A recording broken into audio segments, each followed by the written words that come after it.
স্বামী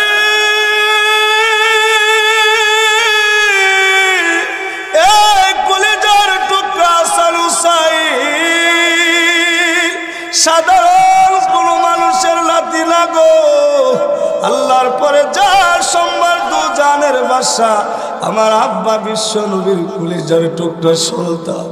যেই দুইটা সন্তানকে বুকে জড়াইয়া আব্বা চুমু খাইতো আর কাঁদতো, এরে হাসান এরে হুসাইন তোদেরকে রাইকা আমি পৃথিবীর জমিন থেকে কিভাবে বিদায় হয়ে যাব।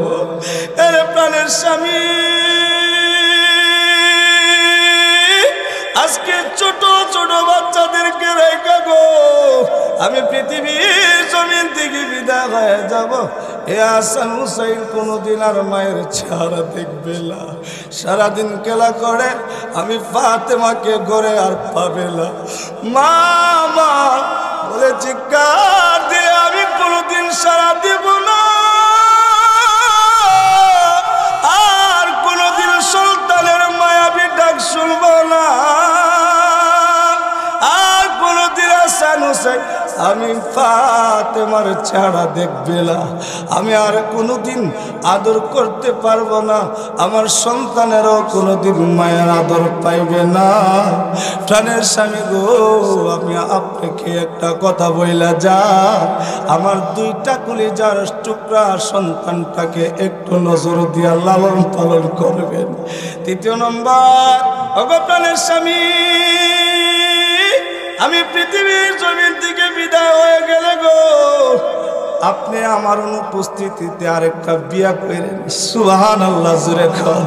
ও প্রাণের স্বামী আমার কোনো বাধা না, আমি আপনার প্রতি কোনো অসন্তুষ্ট না। চতুর্থ নম্বর ওগো প্রাণের স্বামী ওগো নবীর সাহাবী গো আমি যখন মরে যাব, আমি যখন পৃথিবীর জমিন থেকে বিদায় হয়ে যাব, আমাকে তো আপনার দাফন করতে হবে। আমাকে দাফন করার জন্য আপনি আমার দুই সন্তানের যথেষ্ট, অন্য কাউকে আপনি দেখাবেন না। সুবহানাল্লাহ আরো জোরে কন্যা সুবহানাল্লাহ। এর জন্য নিশ্চয় মুসলমান তোর দরারের মাগো একটু দিলের কানটা লাগায় শুনবেন গো, কেমন ছিল জীবনী মা ফাতেমার আর কেমন ছিল আমাদের জীবনী, কেমন রে কেমন ফাতেমার জীবন আর কেমন আমার আপনার জীবন, কেমন ফাতেমার ভয় গো আর আমার আপনার ভয় কেমন, একটু হিসাবটা মিলাইয়া দেখো। হযরতে ফাতেমাকে আলী ডেকে ডেকে বলেন ফাতেমা এরে ফাতেমা এমন কেমনে কথা বললা গো, এই কথাটা তুমি কেমনে বললা রে ফাতেমা, তুমি পৃথিবীর জমিন থেকে বিদায় হয়ে গেলে আমি আমার দুই সন্তান মিলে দাফন করব। এরে ফাতেমা পরের দিন বড় বড় সাহাবায়ে কেরাম এসে আমাকে ডাক দিয়ে বলবে আরে আলী ফাতেমাকে দাফন করে আসছো, আমাদেরকে একটাবার শুনাইলা না, আমি কি জবাব দেব সাহাবীদের কাছে। হযরতে ফাতেমা দুইটা চোখের পানি ছেড়ে ছেড়ে কান্দে আর বলে স্বামী গো আমি এই জন্য আমি আপনাকে বাধা দিয়েছি না করেছি, আল্লাহর ভয় আমার অন্তরে ঢুইকা গেছে। সুবহানাল্লাহকে সুসংবাদ দিয়ে দিল আমার আল্লাহ। ডেকে ডেকে বলেন আবু বকর টেনশনের কোনো কারণ নাই গো, ইন্না আকরামা ইনদাল্লাহি আতকাকুম, নিশ্চয় আল্লাহর কাছে ওই ব্যক্তি বেশি সম্মানিত যার ভিতরে আল্লাহর ভয় আছে। সুবহানাল্লাহ। এর মুমিনের দল আল্লাহর ভয়, আল্লাহর ভয় যার ভিতরে আছে রে আমার আল্লাহর কাছে ওই ব্যক্তিটাই সবচাইতে সম্মানী। কথা কোন ঠিক কিনা? আল্লাহর ভয় নিয়ে ঘুরে যাদের ব্যাপারে আল্লাহ কোরআনে আয়াত নাজিল কইরা জান্নাতের ঘোষণা দিছে গো, আবু বকর জান্নাতি, উমর জান্নাতি, আলী জান্নাতি, উসমান জান্নাতি, অথচ তারা পরকাল নিয়ে ব্যস্ত। সুবহানাল্লাহ জোরে হযরতে উমর একদিন হযরতে হুযায়ফার বাড়িতে যায়, ডেকে ডেকে বলেন, হুযায়ফা গো, আমি আপনার কাছে একটা বিষয় সম্পর্কে জানতে চাই। হযরতে হুযায়ফা ডেকে ডেকে বলেন, উমর, আপনি হইলেন মুসলমানদের খলিফা, আপনি কেন গো কষ্ট করে আমার বাসায় আসলেন? আপনি যদি বলতেন তাহলে আপনার বাড়িতে আমি যাইতাম। হযরতে উমর ডাক দিয়া বলেন, হুযায়ফা রে, আমি জানতে চাই তোমার কাছে একটা মুনাফিকের লিস্টি আছে, ওই মুনাফিকের লিস্টির মধ্যে আমি উমরের নামটা চিনি। সুবহানাল্লাহ। আরে ভাই, কেমন বই সাহাবীদের মাঝে ছিল যে উমরের ব্যাপারে নবী বলছে, গো আমার পরে যদি নবুয়তের দরজা খোলা থাকতো তাহলে উমর হইতো নবী। সুবহানাল্লাহ। এই উমর কান্দে রে, জাহান্নামের ভয়ে কান্দে, না জানি আমি উমরের নামটা মুনাফিকের লিস্টির মধ্যে অন্তর্ভুক্ত হয়ে গেছে গো।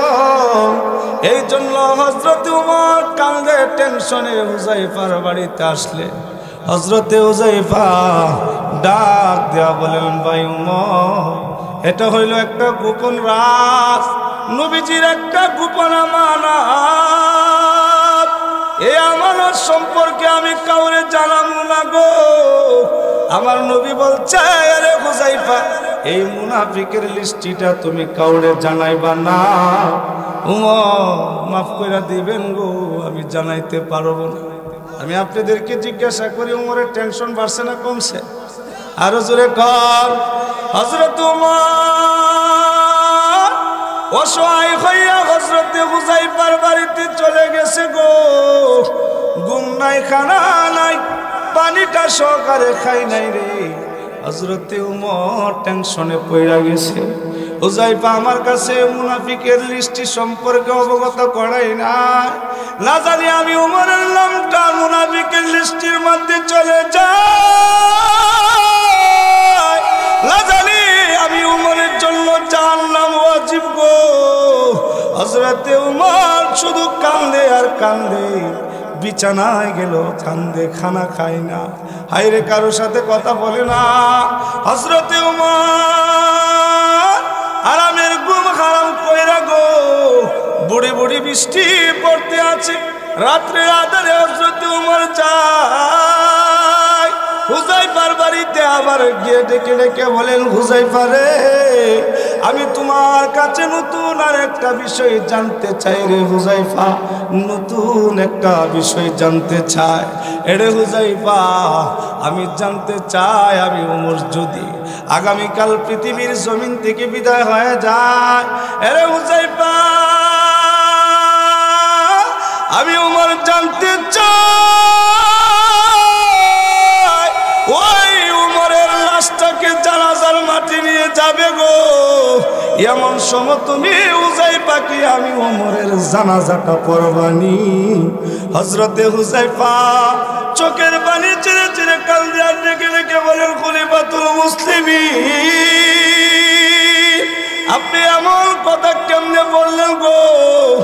আপনি পৃথিবীর জমিন থেকে বিদায় হয়ে যাবেন আর আমি হুযায়ফা বাড়িতে বসে থাকবো, আপনার জানাজা পড়ার জন্য আমি যাব না, এটা কোশ্চিন কালো হতে পারে না।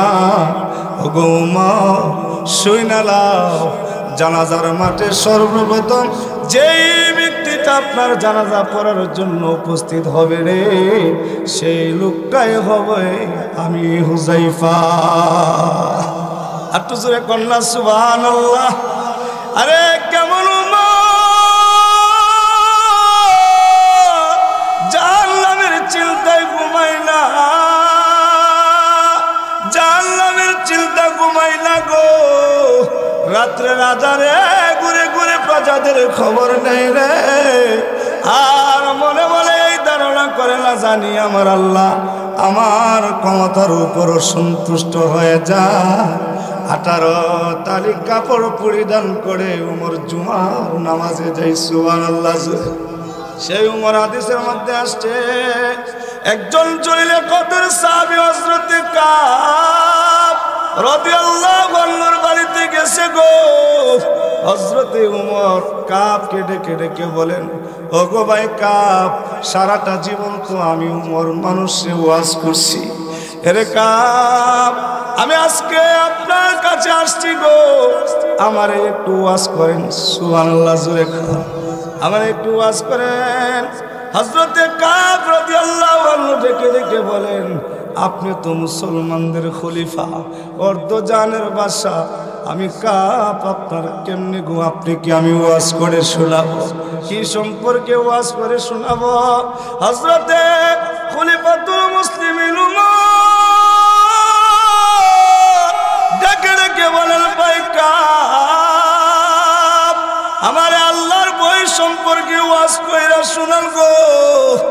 হযরতে কাব রাদিয়াল্লাহু আনহু ডেকে ডেকে বলেন, ওগো উমর, আপনি কি কোনো সময় পাহাড়ি রাস্তা দিয়ে আপনি চলাফেরা করছেননি? হযরত উমর ডেকে ডেকে বলেন, আরে ভাই কাব এই রাস্তাটা কেমন? হযরত কাব রাদিয়াল্লাহু আনহু ডেকে ডেকে বলে, ওগো উমর, রাস্তাটা হইল মনে করেন অমাবস্যা রাত্রি অন্ধকার, আকাশ থেকে বৃষ্টি পড়ে গো, ওই বৃষ্টিতে রাস্তাটা কাদাযুক্ত হয়ে গেছে। হাইরে বাতাসের কারণে পাহাড়ের যে কাঁটাযুক্ত গাছগুলো আছে ওই রাস্তার মধ্যে পড়ে আছে, ওখান থেকে যদি পিছল কায়া পড়া যায় তাহলে 200 হাত নিচে পড়ে যাবে, তার জীবনটা শেষ হয়ে যাবে। এমন কোন রাস্তা দিয়া তুমি হাঁটছো কিনা? হযরত ওমর ডেকে ডেকে বলেন, ও ভাই কাব, জিন্দিগিতে এমন রাস্তা আমি হাঁটি নাই।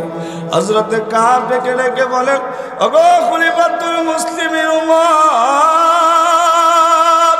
এমন রাস্তা দিয়া যদি তুমি হাঁটো গো, তাহলে কিভাবে হাঁটবা তোমার পদ্ধতিটা জানতে চায়। হযরত ওমর কান্দে আর ডাক দেয়া বলেন, ওরে আমার ভাই কাব, আমি যদি ওই রাস্তার সম্মুখীন হয়ে যাই গো, সর্বপ্রথম আমার পাঞ্জাবিটাকে উপরে উঠাইয়া গিট্ট দেব, কথা কোন ঠিক কিনা? জুতাগুলো হাতে নিব, তারপরে আমি রাস্তা পরিষ্কার করব গো। ওই কাদাগুলাকে সরাইয়া আমি প্রথমে পা রাখবো গো। এরপরে যখন আসমান থেকে আকাশের একটা বিজলি দিবে, ওই বিজলির ফোকাসে যখন রাস্তাটা দেখা যাবে, সামনে যদি কাঁটাযুক্ত গাছ থাকে তাহলে ওইগুলা উঠাইব, উঠাইয়া আমি উমর দ্বিতীয় কদম পালার চেষ্টা করব। এমনি হযরতে কাব ডেকে ডেকে বলেন, উমর, এইভাবেই হইল আল্লাহর তাকওয়া। প্রথম কদমটা দেওয়ার পরে দ্বিতীয় কদমটা যেভাবে তুমি ফালাইবা, দ্বিতীয় কদমটা যেইভাবে দিবা, যে চিন্তা করে এমন চিন্তা কইরাই তোমার জীবনটা চালাইতে হবে রে। প্রথম কদমটা দেওয়ার পরে দ্বিতীয় কদমটা দেওয়ার সময় আল্লাহর ভয় তোমার অন্তরে পয়দা করতে হবে রে। আল্লাহর ভয় যদি না থাকে রে উম্মত, আল্লাহর তুই জান্নাত পাওয়া সম্ভব না। আল্লাহর তুই জান্নাত পাওয়া সম্ভব না। এই জন্য মুসলমান ভাই গো, এরে জঙ্গলি সার আমার মুসলমান ভাইয়ারা, আল্লাহর ভয়টা অন্তরে পয়দা যদি না করো তাহলে আল্লাহর তুই জান্নাতে যাওয়া সম্ভব না। এই জন্য দেখেন না হযরতে ফাতেমা রাদিয়াল্লাহু আনহা, হযরতে ফাতেমা রাদিয়াল্লাহু আনহা পৃথিবীর জমিন থেকে বিদায় হয়ে যাবে যেদিন, ওই দিন হযরতে আলী ডাক দেয়া বলেন, ফাতেমা গো, সারাটা দিন শুধু আজকে কান্নাকাটি করতে আসো, কারণটা কি গো ফাতেমা? হযরতে ফাতেমা ডেকে ডেকে বলেন, স্বামী গো, আমি এই জন্য কান্নাকাটি করি, আমার বিশ্বাস আজকে আমি পৃথিবীর জমিন থেকে বিদায় হয়ে যাব। হযরতে আলী ডেকে ডেকে বলেন, ফাতেমা বিদায় হয়ে যাইবা গো, এটা কেমন কথা রে ফাতেমা? এটা তুমি গ্যারান্টি দিয়া কেমনে বললা? হযরতে ফাতেমা ডেকে ডেকে বলেন, স্বামী গো, আমার বাবা যেদিন পৃথিবীর জমিন থেকে বিদায় হয়ে গেছিল, ওই দিন আমাকে ডেকে ডেকে বলেন, ফাতেমা তোর কানটা আমি নবীর মুখে লাগা রে। শেষ পর্যন্ত আমি যখন আমার কানটা বাবার মুখে নিয়ে যাই, আমার বাবা টুটের মধ্যে আমার কানটা লাগায়া ডেকে ডেকে বলে, ফাতেমা রে কান্দিস না, আমি মুহাম্মদ পৃথিবীর জমিন থেকে বিদায় হয়ে যাইতেছি। আরে ফাতেমা টেনশন করিস না, আমার পরিবারের মধ্যে সর্বপ্রথম আমার পরে যে বিদায় হবে, যে কবরের যাত্রী হবে, আর কেউ নাই গো, তুমি ফাতেমা আমার সাথে সর্বপ্রথম সাক্ষাৎ করবা। সুবহানাল্লাহ।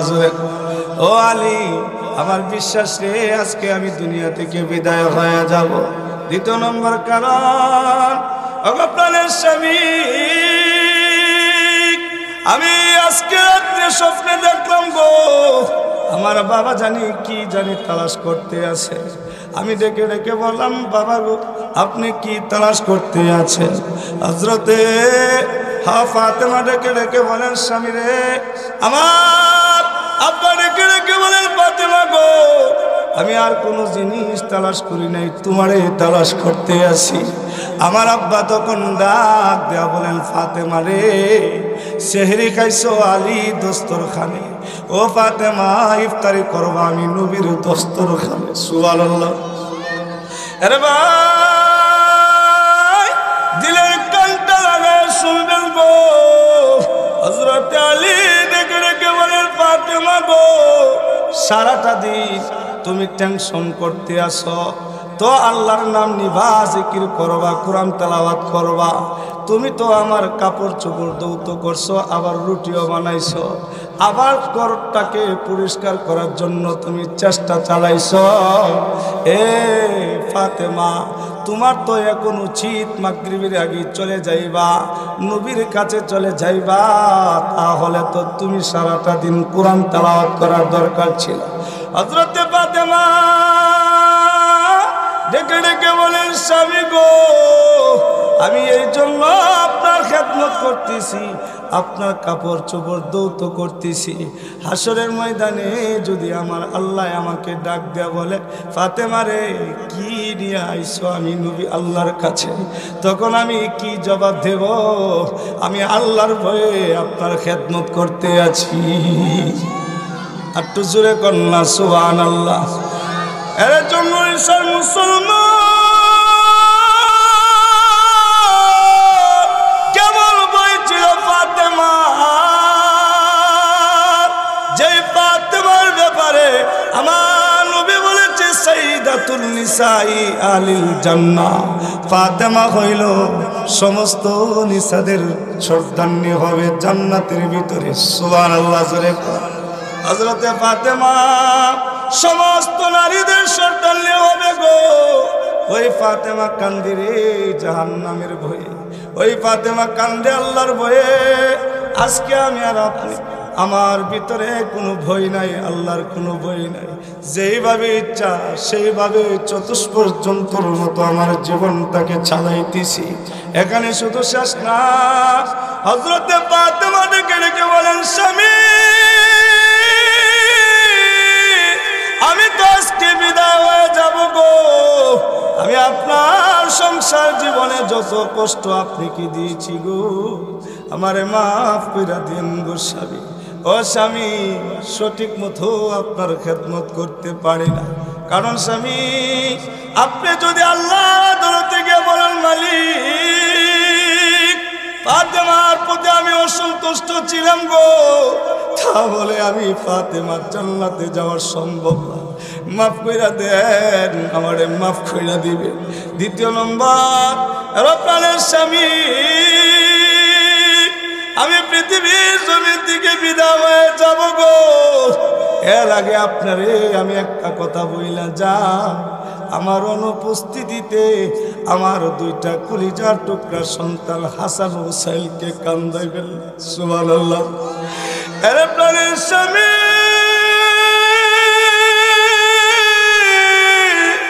এই কলিজার টুকরা হাসান হুসাইন সাধারণ কোন মানুষের লাথি লাগো, আল্লাহর পরে যার সম্মান দু জানের বাসা আমার আব্বা বিশ্ব নবীর কলিজার টুকরা সন্তান, যেই দুইটা সন্তানকে বুকে জড়াইয়া আব্বা চুমু খাইতো আর কাঁদতো, এরে হাসান এরে হুসাইন, তোদেরকে রাইকা আমি পৃথিবীর জমিন থেকে কিভাবে বিদায় হয়ে যাব। এরে প্রাণের স্বামী, আজকে ছোট ছোট বাচ্চাদেরকে রেখে গো আমি পৃথিবীর জমিন থেকে বিদায় হয়ে যাব। এ হাসান হুসাইন কোনোদিন আর মায়ের চেহারা দেখবে না, সারাদিন খেলা করে, আমি ফাতেমাকে ঘরে আর পাবে না। মা মা বলে চিৎকার দিয়ে আমি কোনোদিন সারা দিব না, আর কোনোদিন সন্তানের মায়াবী ডাক শুনবো না, আর কোনোদিন হাসান হুসাইন আমি ফাতেমার চেহারা দেখবে না, আমি আর কোনোদিন আদর করতে পারবো না, আমার সন্তানেরও কোনোদিন মায়ের আদর পাইবে না। প্রাণের স্বামী গো, আমি আপনাকে একটা কথা বইলা যা, আমার দুইটা কলিজার টুকরা সন্তানটাকে একটু নজর দিয়া লালন পালন করবেন। তৃতীয় নম্বর, ওগো প্রাণের স্বামী, আমি পৃথিবীর জমিন থেকে বিদায় হয়ে গেলে গো আপনি আমার অনুপস্থিতিতে আরেকটা বিয়া করেন। সুবহানাল্লাহ, জোরে কর। ও প্রাণের স্বামী, আমার কোনো বাধা না, আমি আপনার প্রতি কোনো অসন্তুষ্ট না। চতুর্থ নম্বর, ওগো প্রাণের স্বামী, ওগো নবীর সাহাবী গো, আমি যখন মরে যাব, আমি যখন পৃথিবীর জমিন থেকে বিদায় হয়ে যাব, আমাকে তো আপনার দাফন করতে হবে। আমাকে দাফন করার জন্য আপনি আমার দুই সন্তানই যথেষ্ট, অন্য কাউকে আপনি দেখাবেন না। সুবহানাল্লাহ, আরো জোরে কন্যা সুবহানাল্লাহ। এর জন্য লিসার মুসলমান, তোর দরারের মাগো একটু দিলের কানটা লাগায় শুনবেন গো, কেমন ছিল জীবনী মা ফাতেমার, আর কেমন ছিল আমাদের জীবনী, কেমন রে, কেমন ফাতেমার জীবন, আর কেমন আমার আপনার জীবন, কেমন ফাতেমার ভয় গো, আর আমার আপনার ভয় কেমন, একটু হিসাবটা মিলাইয়া দেখো। হযরতে ফাতেমাকে আলী ডেকে ডেকে বলেন, ফাতেমা, এরে ফাতেমা, এমন কেমনে কথা বললা গো, এই কথাটা তুমি কেমনে বললা রে ফাতেমা? তুমি পৃথিবীর জমিন থেকে বিদায় হয়ে গেলে আমি আমার দুই সন্তান মিলে দাফন করব। এরে ফাতেমা, পরের দিন বড় বড় সাহাবায়ে কেরাম এসে আমাকে ডাক দিয়ে বলবে, আরে আলী, ফাতেমাকে দাফন করে আসছো, আমাদেরকে একটাবার শুনাইলা না, আমি কি জবাব দেব সাহাবীদের কাছে? হযরতে ফাতেমা দুইটা চোখের পানি ছেড়ে ছেড়ে কান্দে আর বলে, স্বামী গো, আমি এই জন্য আমি আপনাকে বাধা দিয়েছি না করেছি, আল্লাহর ভয় আমার অন্তরে ঢুইকা গেছে। সুবহানাল্লাহ, জোরে কর। আগো প্রাণের স্বামী, আমি এই জন্য না করছি গো, দিনের বেলা যখন আপনি আলান দিবেন নবীর মেয়ে ফাতেমা চলে গেছে দুনিয়ার জমিন থেকে, তখন তো বিভিন্ন জায়গা থেকে মানুষ আসবে, আমার জানাজাতে উপস্থিত হবে, আমার লাশটাকে দেখা সাহাবায়ে কেরাম অনুমান করে ফেলবে আমি ফাতেমা লম্বা ছিলাম না খাটো ছিলাম। আমি ফাতেমা আমি ফাতেমা হালকা ছিলাম না মোটা ছিলাম গো। এইভাবে একটা সমালোচনার একটা জ্বর উঠা যাবে হাসরের ময়দানে। আমার আল্লাহ যদি জিজ্ঞাসা করেন ফাতেমা রে তুমি লম্বা ছিলা না খাটো ছিলা, তুমি হালকা ছিলা না মোটা ছিলা, আরে ফাতেমা সাহাবীরা জানে কেমনে গো। ও স্বামী, তখন আল্লাহর কাছে আমি কি জবাব দেব? এই জন্য আমি আপনার কাছে আমার যাওয়ার আগে ওসিয়ত কইরা যাই, আমি পৃথিবীর জমিন থেকে যদি বিদায় হই গো, তাহলে আমার লাশটাকে দাফন করবেন আপনি এবং আমার দুইটা কলিজার টুকরা সন্তান। এই সমস্ত ওসিয়ত করতে করতে হযরতে ফাতেমা পৃথিবীর জমিন থেকে বিদায় হয়ে গেছে। একটু জোরে কন্যা সুবহানাল্লাহ। আরে জঙ্গলের সব মুসলমান যাদের ব্যাপারে জান্নাতের সার্টিফিকেট নবী দিছে গো, তারা জাহান্নাম কি নিয়ে তারা ভয়ের মধ্যে ছিল। আমি আর আপনি কেমন মুসলমান, কেমন মুসলমান? আল্লাহর ভয় না, আল্লাহর ভয় না, জাহান্নামের ভয় আমার আপনার ভিতরে নাই। আজকে মসজিদগুলা শূন্য দেখা যায়, এক কাতার মানুষ হয় না। আমার আপনার ভয় না থাকার কারণে মসজিদে যাই না, কথা কোন ঠিক কিনা? আমার আল্লাহ ডেকে ডেকে বলেন মুমিন, আমি আল্লাহকে বই করে হাক্ক তুকাতি, বই করার মতো বই কর, বই করার মতো বই কর। বইটা করলে লাভটা কি? আমার আল্লাহর একাদের মধ্যে রেখে রেখে বলেন ওয়ালিমান খাফা মাকামা রাব্বিহি জান্নাতান।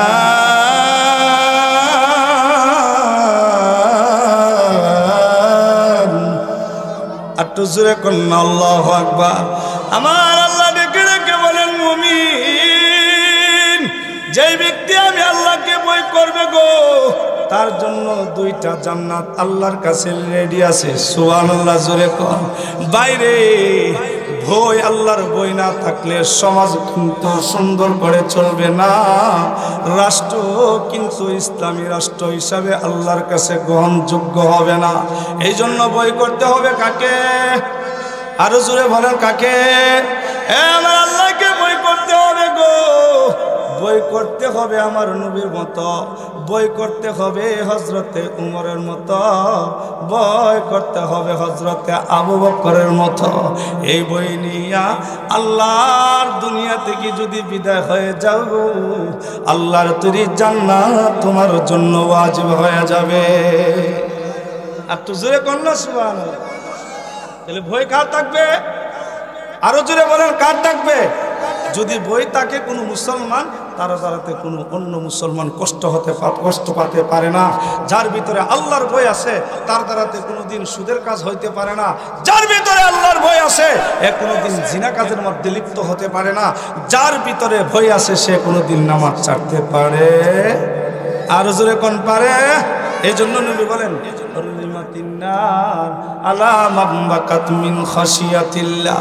আমার নবী রেখে রেখে বলেন উম্মত, যে উম্মত আল্লাহর ভয় নিয়া গো চোখের একটা পানি ফোঁটা যদি জমিনে ফেলতে পারে রে, আমার নবী বলেন ওই ব্যক্তির জন্য আমার আল্লাহর তৈরি জাহান্নাম হারাম হয়ে যায়। আর জোরে কন্যা। এই জন্য যুবক ভাই, পর্দার মা বোনেরা গো, নিজেকে জাহান্নাম থেকে বাঁচাও, জাহান্নাম থেকে বাঁচাও। আমার নবী হযরতে ফাতেমাকে ডাক দেয়া বলেন, ফাতেমা রে তুমি নিজে জাহান্নাম থেকে বাঁচাও। কারণ এমন একটা দিন আসবে কেউ কাউরে পরিচয় দিবে না গো, কাউকে কেউ চিনবে না। সন্তান বাবারে পরিচয় দিবে না, সন্তান মাকে পরিচয় দিবে না রে, মা সন্তানকে পরিচয় দিবে না। ওই এমন একটা ভয়ের দিন আসবে, তখন জমিনটা তরতর করে কাঁপবে গো। এমন সময় সকলেই আনাফসি আনাফসি করতে থাকবে, কেউ কারোর পরিচয় দিবে না। কেউ পরিচয় দিবে না। কহারিয়তের আওয়াজটা শুধু সাধারণ মুসলমান না গো, নবীরা সহকারে দৌড়াইতে থাকবে। জান্নাতের গেটের মধ্যে গিয়া দেখবে জান্নাতের গেট লক লাগানো। ডাক দিয়া বলবে, জান্নাতের প্রহরীরা রে, এই জান্নাতের গেটের লক লাগানো কেন গো? এই তালার চাবি কার কাছে? প্রহরীরা ডাক দিয়া বলেন, ওগো নবী পয়গম্বরেরা, এখানে চিল্লা চিল্লি করলে লাভ হবে না। যার কাছে চাবি সে নিজের চিন্তা করে না রে, মাকামে মাহমুদে আল্লাহর কুদরতি পায়ের নিচে সেজদাতে পড়া উম্মতি উম্মতি বড়ে কাঁদতে আছে। হাসরের মাঠে এমন এই বইয়ের সময় ওই কঠিন দিন, হাদিসে কুদসির মধ্যে আছে, নবী বলেন, আমার আল্লাহ ওই কঠিন সময়ে যাদের ভিতরে ভয় ছিল, আমার আল্লাহ ওই কঠিন দিনে নিরাপত্তা হিসাবে আমার আল্লাহর কুদরতি জিম্মায় জান্নাতে পৌঁছাইয়া দিবে। আল্লাহ তাআলা আমাদের জীবনটাকে আল্লাহর ভয় নিয়ে যেন বাকি জীবন চলাইতে পারি, সেই তৌফিক আল্লাহ আমাদের দান করুন। আর জোরে কোন না, হে মুসলমানের দল, হে মুসলমানের দল, যে সাহাবীরা যে ওলিদের দিকে তাকাইলে, যাদের চেহারার দিকে তাকাইলে জান্নাত বেশি উঠে, তারা আল্লাহকে ভয় করছে। আর আমি আর আপনি সাধারণ মুসলমান, এক ওয়াক্ত পড়লে আরেক তো পড়ি না, এক জুমা পড়লে আরেক জুমার কোনো খবর নাই, ঈদের নামাজে যাওয়ারও নসিব হয় না। আজকে আমি আর আপনি দুনিয়ার জমিনে চলি, এমন দাম্ব করে বোঝা যায় জান্নাতটা আমার বাপের টাকার কিনা। কথা বলে না কেন লেগা? যদি এমন না হইতো তাহলে কেন আজকে মসজিদে গিয়া মসজিদের সেজদাতে পড়ে আল্লাহর কাছে কান্দি না? এই দুনিয়ার মানুষ অপরাধীদেরকে খুঁজে শাস্তি দেওয়ার জন্য, কথা বলে না কেন, আর আমার আল্লাহ অপরাধীদেরকে খুঁজে মাফ করে দেওয়ার জন্য। একটু জোরে কর না। লক্ষ্য করে দেখুন, আমার আল্লাহ প্রথম আসমানে আয়েশা ডেকে ডেকে বলেন, এরে আমার গুনাহগারের দল, কে আসত রে? আয় শেষ রজনীতে দেখ তাকায়া, আমি আল্লাহ আরশে আজিম থেকে প্রথম আসমানে আয়েশা পড়ছি। সুবহানাল্লাহ জোরে। এরে আমার বান্দারা, এখন কে আসো গো? আমি আল্লাহকে ডাক দিবাস কুদরতি পায়ের সেজদা দিয়া আমি ঘোষণা দিয়া দিলাম রে, আমি ওয়াদা দিলাম একটা ডাকের বিনিময়ে আমি আল্লাহ তোর জিন্দিগির গুনাহ মাফ করে দেব। আরে ভাই, আমার আল্লাহ অপরাধীদেরকে ডাকে গো গুনাহ মাফ করার জন্য। হায় রে, একজন সাহাবী চোখের পানি ছেড়ে ছেড়ে রাস্তার মধ্যে দাঁড়ায়া দাঁড়ায়া কাঁদতে আসে। হযরত ওমর ওই সাহাবীকে ডেকে ডেকে বলে, আরে প্রতীক বা, এমন ভাবে তুমি কাঁদতেছো, কান্নার কারণটা কি? ওই লোকটা ডাক দিয়ে বলেন, ওমর আপনার কাছে বলা যাবে না গো। হযরত ওমর ওই লোকটাকে নিয়ে নবীজির দরবারে চলে গেছে রে। আল্লাহর নবীর দরবারে ওমর উপস্থিত হইয়া কান্না শুরু করছে। হযরত ওমরকে ডেকে ডেকে বলেন, ওমর আমি নবীর কাছে দাঁড়ায় এমন ভাবে কান্নার কারণ কি? কেন রে ওমর এমন ভাবে কাঁদতেছ? হযরত ওমর ডাক দিয়া বলেন, নবী গো,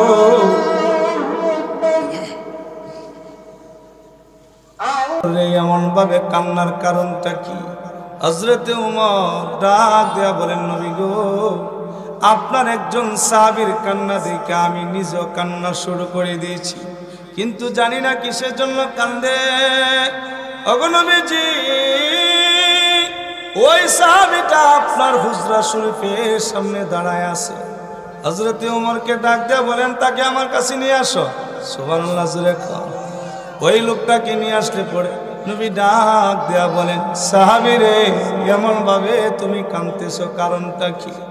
এবার ডাক দেয়া বলে, নবী গো, আমি জাহান্নামের ভয়ে কান্দি গো। আমার মনে হয় আমার আল্লাহ আমার এই গুনাহটা মাফ করবে না। আমি এমন গুনাহ করছি গো, যে গুনার কারণে মনে হয় আমার আল্লাহ গুনাহ মাফ করবে না। আমার আল্লাহ ডাক দেয়া বলেন, সাহাবী রে, তোমার এই গুনাহটাকে আল্লাহ শাহজিন থেকে বরণি, এবার লোকটা ডাক দেয়া বলেন, ও নবী, আমার গুনাহটা আল্লাহর আরশে আজিম থেকে আরো বড়।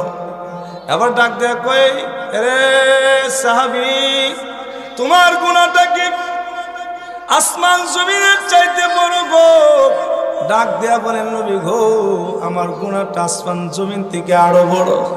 এবার ডাক দেয়া বলেন, কি এমন গুনাহ করছো? আসমান জমিন আল্লাহর আরশ থেকে আরো বেশি বড়, এটা কেমন গুনাহ রে? এবার লোকটা ডাক দেয়া বলেন, নবী গো, আমার আদত হইল কাফন চুরি করা গো নবী, আমার আদত হইল কাফন চুরি করা।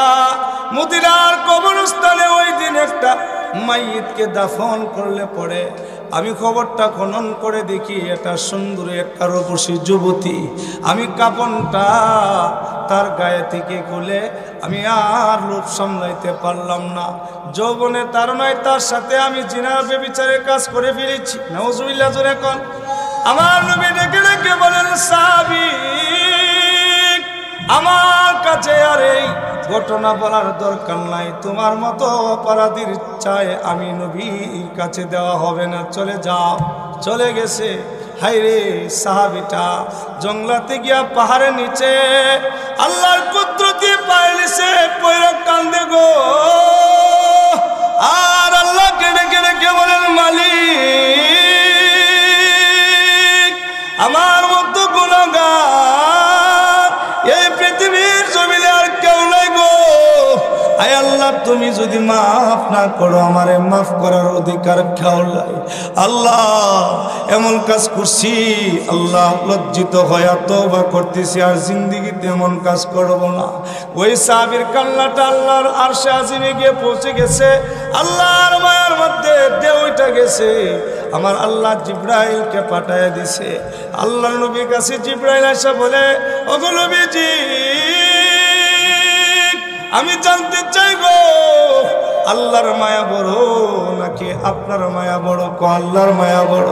আমার আল্লাহর মায়া যদি বড় হয়ে থাকে নবী গো, আপনার কাছে যে ওই লোকটা আসছিল যে জিনা ব্যভিচারের অভিযোগ নিয়া, আমার আল্লাহ ওই গুনাহগার বান্দারে তার কান্নার বিনিময়ে আল্লাহর বইয়ের বরকতে তারে মাফ করে দিছে।